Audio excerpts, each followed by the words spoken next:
እጅግ ብዙዎችን ያስገረመው ብሎም ያስደነገጠው የቲክቶክ ጌም ጨዋታ አጠቃላይ ትናንት የነበረውን ብዙዎቻችሁ ተመልክታችኋል ብዬ አስባለሁ። ብዙዎቻችን በዩቲዩብ የምንወዳት የምናከብራት ሀይሚዬ የቲክቶክ ጌም ነበራት። በዛ ጌምም እጅግ ጥልቅልቅ ባሉ ጊፍቶች ተሞልታ ተደስታ ሸብርቃ አምሽታለች። ብዙዎችም የሷ ወዳጅ አድናቂዎች ተደስተዋል። ከዚህ ጀርባ ስላሉት አዳዲስ ጉዳዮች እንዲሁም ደግሞ በቲክቶክ ምን ያህል ቢያገኙ ነው ይህ ሁሉ ኮይን ሲወርድ እነሱስ የተደሰቱት ብላችሁ ጥያቄ ስለሆነባችሁ ጉዳይ እንዲሁም ደግሞ ያቺ ተወዳዳሪዋ ከሀይሚዬ ጋር የተጫወተችው ግምጃይ በሚባል ቲክቶክ አካውንት የምትታወቀው አጠቃላይ ሁለቱም ያገኙትን ገንዘብ አንድ በአንድ ነው የምነግራችሁ።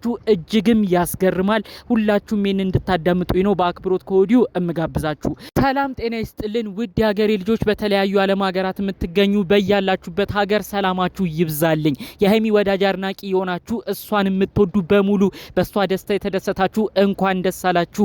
ሀይሚ ጌሙን በጣም በጥሩ ሁኔታ አሸንፋለች። የሰው መደሰት የምትፈልጉ የሀይሚ ወዳጆች እስቲ እኔንም ቪዲዮን ላይክ አድርጋችሁ እንዲሁም ደግሞ ቤተሰብ ያላረጋችሁኝ እባካችሁ ሰብስክራይብ አድርጋችሁ በዚህ ቪዲዮ እንደው ቢያንስ ጥሩ ሰብስክራይብ እንዳገኝና ብዙዎቻችሁ ቤተሰብ እንድትሆኑኝ በአክብሮት በፍቅር ልጠይቃችሁ። በደስታ ጉዳይ ነው ዛሬ የመጣሁት። ላይካችሁና ሰብስክራይባችሁ አይረሳ። ቀጥታ ይዤ ወደ መጣሁት ዝርዝር መረጃዎቼ ነው እማመራው። እንግዲህ ትናንት የነበረውን ክስተት ያልተመለከታለ ብዬ ለማሰብ ይከብደኛል። እንግዲህ ብዙዎች በዩቲዩብ እናቃቸዋለን ብሩክና ሀይሚዬ።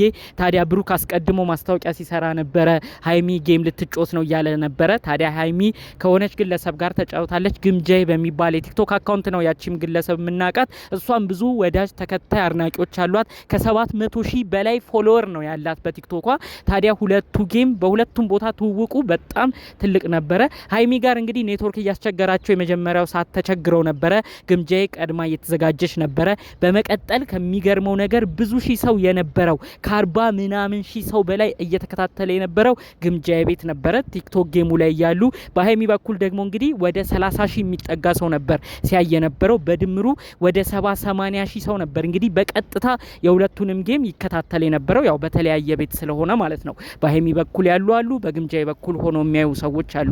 ታፕታፑ ደግሞ እንግዲህ ሀይሚ ቤት የነበረው ታፕታፕ ማለት እንግዲህ ምንም ቲክቶክን ማታቁ ብዙ ሰዎች ገለጻ ለማድረግ ያህል ቪዲዮ ላይክ እያደረጉ በደንብ ቪዲዮ ብዙ ሰው ጋር እንዲደርስ ቫይራል እንዲወጣ ሲያደርጉ የነበሩት ታፕታፕ እየተደረገ ከ40 ሚሊዮን በላይ ነው እንግዲህ ቪዲዮ ላይክ እየተደረገ ወይም በቲክቶክ ቃል ታፕታፕ እየተደረገ የነበረው። ይህም በሀይሚ ቤት እጅግ ከባዱ ሪከርድ ነበረ። ብዙዎችም የተገረሙበት ነበረ። እንዲሁም ኮፒ ሊንክም እየተደረገ ብዙ ሰው ጋር ቫይራል እንዲወጣ የሀይሚ ላይቭ ብዙ ሰው ጋር እንዲደርስ ሲደረግ ነበር ማለት ነው። እንግዲህ የቲክቶክ ጌማቸው ከተጀመረ በኋላ በሁለቱም በኩል ጊፍተሮች ነበሯቸው። የተቀራረበም ውጤት ላይ ነበሩ ማለት ነው። እንግዲህ የመጀመሪያው ዙር አካባቢ ሁለቱም በተለይ ሀይሚ ቀድማ 1 ሚሊዮን ኮይን እንግዲህ የቲክቶክ ኮይን ነው ይሄንን እምላችሁ እንጂ 1 ሚሊዮን ስለ ገንዘቡ አሁን እያወራችሁ አይደለም።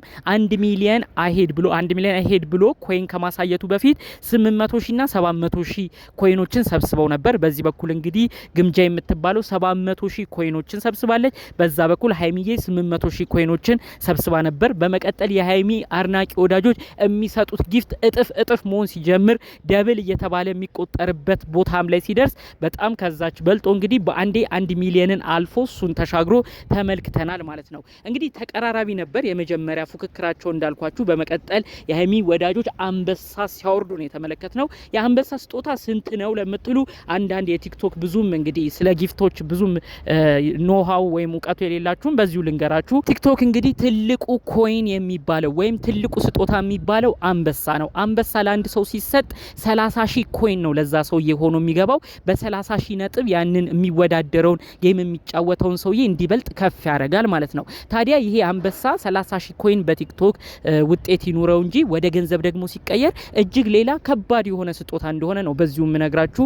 እንግዲህ አንድ ሰው የአንበሳ ስጦታ ተሰጠው ማለት አንድ አንበሳ $150 እንግዲህ እጁ ላይ ይገባል ማለት ነው። ያው ቲክቶክ የሚቆራረጠው ነገር ቢኖርም እንግዲህ ከ20 እስከ 30 ሺህ የኢትዮጵያ ገንዘብ ያ ሰው ይገባለታል ማለት ነው በአንድ አንበሳ ብቻ። ስለዚህ ለና ሀይሚ ሲወርዱ የነበሩት የአንበሳ ማአቶች ብዙ ነበር። ለዛችኛውም ተፎካካሪ ብዙ አንበሳዎች ሲወርዱ ነበረ። አንበሳ ሲሰጡ የነበሩ ሰዎች በተደጋጋሚም ሲሰጡ የነበሩትንም አይተናል ማለት ነው።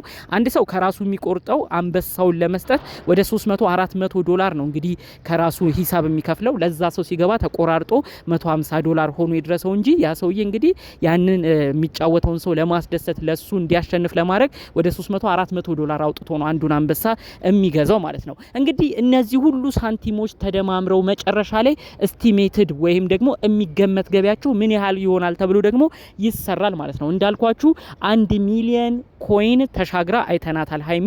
እንግዲህ ያቺ ምህታችን ወደ መጨረሻው ወደ 1 ሚሊዮን ኮይን ተሻግራ አይተናታል።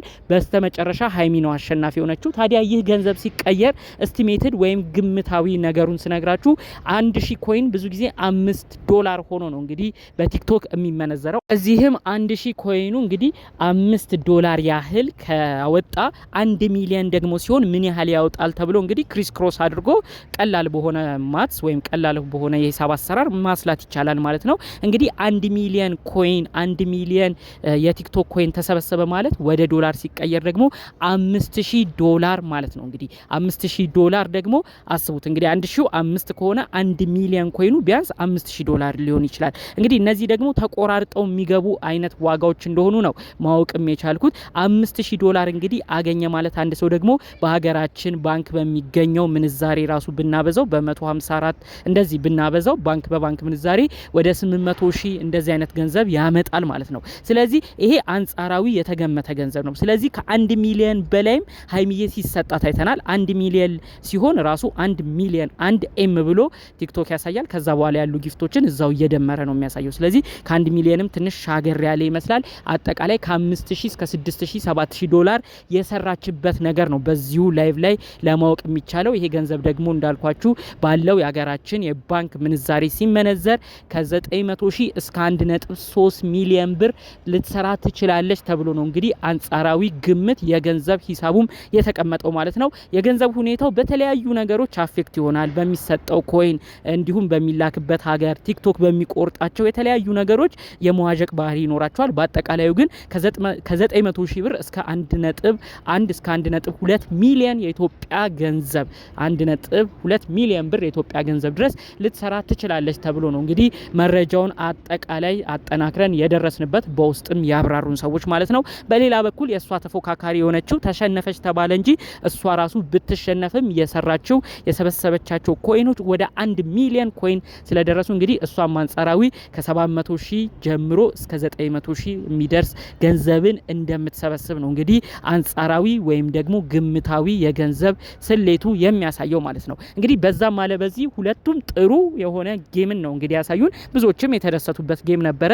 ብዙም ልዩነት አልነበረውም። በስተመጨረሻ ሀይሚዬ አሸናፊ ሆና በዛ እንመልከታት እንጂ የገንዘብ ልዩነቱ ያን ያህል እንዳልሆነና ይቺ እህታችንም ግምጃ የተባለችው እህታችንም ጥሩ ገንዘብን እንደሰራች ነው አጠቃላይ ያሉ መረጃዎች የሚያሳየው ማለት ነው። እንግዲህ ቲክቶክ ላይ በተለይ ትልቁ አንበሳ ሰው አንበሳ ሲወርድለት የሚፈነጥዘውን የሚደሰተው ነገር ተመልክታችሁ ጥያቄ ለሆነባችሁ ምን ያህል ገንዘብ ቢሆን ነው የአንበሳ ስጦታ ሰው ሲሰጠው እንደዚህ እብድ የሚለው በደስታ የምትሉም ሰዎች በዚሁ ጥሩ ገለጻ የተደረገላችሁ ይመስለኛል። አጠቃላይ ከቲክቶክ ሁሉ ጊፍት የላቀው ጊፍት አንበሳ እንደሆነም በዚሁ ተመልክታችኋል፣ ተረድታችኋል ብዬ አስባለሁ። አጠቃላይ የነበረውን የጌም ጨዋታ አስመልክቶ እናንተስ ምን አይነት ሀሳብ ምልከታ አላችሁ? የእናንተንም ሀሳብ ብታሳውቁኝ ደስ ይለኛል። አጠቃላይ ግን እኔ ይዤላችሁ የመጣሁት ከሰሞኑ የነበረውን ሲተዋወቅ የቆየውን የቲክቶክ ጌም እንዲሁም ደግሞ አጠቃላይ ከዛ በኋላ ስላሉት የገንዘብ ሂደቶች ነው ጠቅለል አድርጌ መረጃዎቹን ያካፈልኳችሁ። በሌሎች አዳዲስ ጉዳዮች እስክንገናኝ ድረስ ለዛሬ ዘን የመጣነው መረጃ ይሄን ይመስል ነበር። ሰላሙን ሁሉ ተመኘሁላችሁ። ሰላም